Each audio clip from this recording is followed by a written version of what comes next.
इसका first lecture and इसका जो हमने लास्ट एक पेज छोड़ दिया है उसमें बेसिकली कुछ भी नहीं है, वो टोटली वेस्टेज है। इंग्लिश बेसिकली एक लैंग्वेज है, ये एक सिस्टम पे वर्क करती है जो कि हमारे पास 3 पार्ट्स में फर्दर डिवाइडेड है, phonology, morphology and syntax. Syntax के बेसिस पर हम सेंटेंस को क्रिएट करते हैं।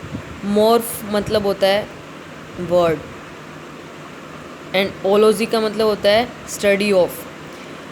फोनोलॉजी क्या हो गया, फोन मीन्स होता है साउंड, तो स्टडी ऑफ साउंड एंड ये हो जाएगा स्टडी ऑफ वर्ड। सिंटेक्स हमारा सेंटेक्स की फॉर्मेशन, सेंटेंस की फॉर्मेशन में सिंटेक्स हमारा हेल्प करता है। सो गाइज, इंग्लिश एक लैंग्वेज है, language is and this word is originated from lingua फ्रैंका। Lingua का मतलब होता है कॉमन, लिंग्वा फ्रैंका का मतलब क्या है, जैसे आप किसी से बात कर रहे हो तो आप दोनों को जो लैंग्वेज आती होगी दोनों को वही तो आप यूज़ करोगे। सो इन दिस केस हम उस लैंग्वेज को बोलेंगे लिंग्वा फ्रैंका, ठीक है। तो ये इस सिस्टम पे वर्क करती है। ये हमारे पास 3 टर्म्स हैं, ठीक है। जैसे हमारे पास क्या है, हम कैसे बोलते हैं, डेफिनेशन नहीं होता, डेफिनेशन। सो जिस तरह से बोलेंगे उस तरह से स्पेलिंग लिखेंगे। Study of words like example, EX meaning out, ample means to enhance, suitable. On the basis of syntax we make sentences. अब हमारे पास क्या आता है, एम्पल से बना है एम्पलीफाई और सिंपल से बना है सिंप्लीफाई। जब IFY लग जाता है तो हमारे पास वर्ब बन जाती है। जैसे हमारे पास एक वर्ड दे रखा है लैप्सस लिंग्वा। लैप्सस लिंग्वा मतलब लिंग्वा क्या होता है, लैंग्वेज, ठीक है। लैप्सस मतलब स्लिप ऑफ लैंग्वेज मतलब टंग, जब बोलते बोलते आदमी की टंग जो है वो स्लिप हो जाती है। मॉर्फोलॉजी क्या होता है, ग्रामेटिकल यूनिट ऑफ वर्ड, शब्द की व्याकरण इकाई मतलब बिल्कुल उसका बेसिक। लैंग्वेज का जो जन्म हुआ है वो बेसिकली इन स्किल्स के बेसिस पे हुआ है कि हम उसको सुन सकते हैं, बोल सकते हैं, पढ़ सकते हैं और लिख सकते हैं। तो ये लिस्निंग एंड स्पीकिंग तो हमारे एग्ज़ाम्स में आती नहीं है, आईलेट्स एंड टॉफल वगैरह। तो हमारे पास आएगा रीडिंग एंड राइटिंग के सेक्शन के बेसिस पर हमारे पास एग्जाम है Tier 1 Tier 2 में जो आएगा वो यही दोनों सेक्शन आएंगे।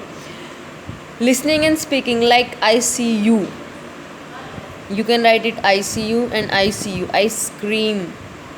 तो ये डिपेंड करता है आप किस तरह से सुन रहे हो, किस तरह से बोल रहे हो, ठीक है guys.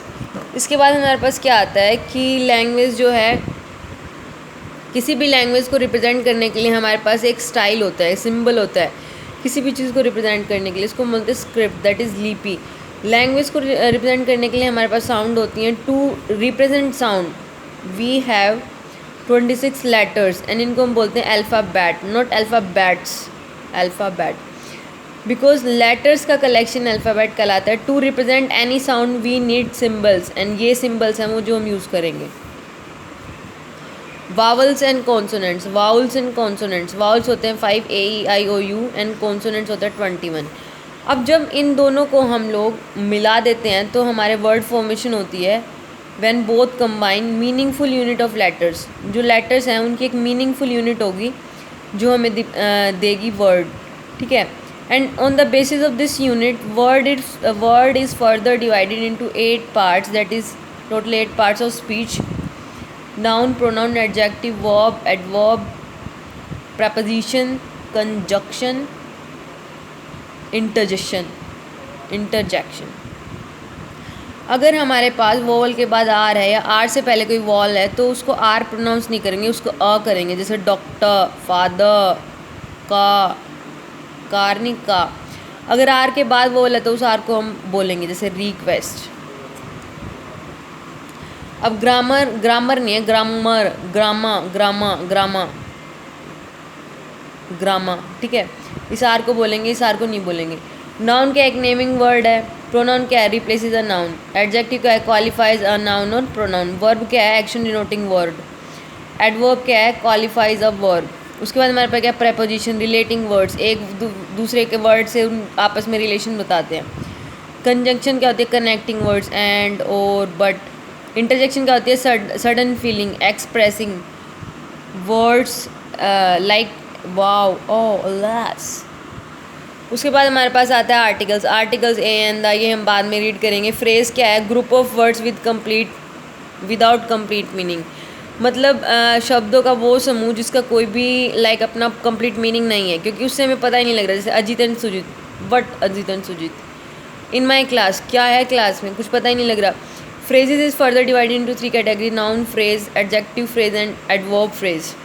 On the basis of phrase we have sentences, मतलब इसी के बेसिस पर जब इसका कंप्लीट मीनिंग हो, like group of words with complete meaning.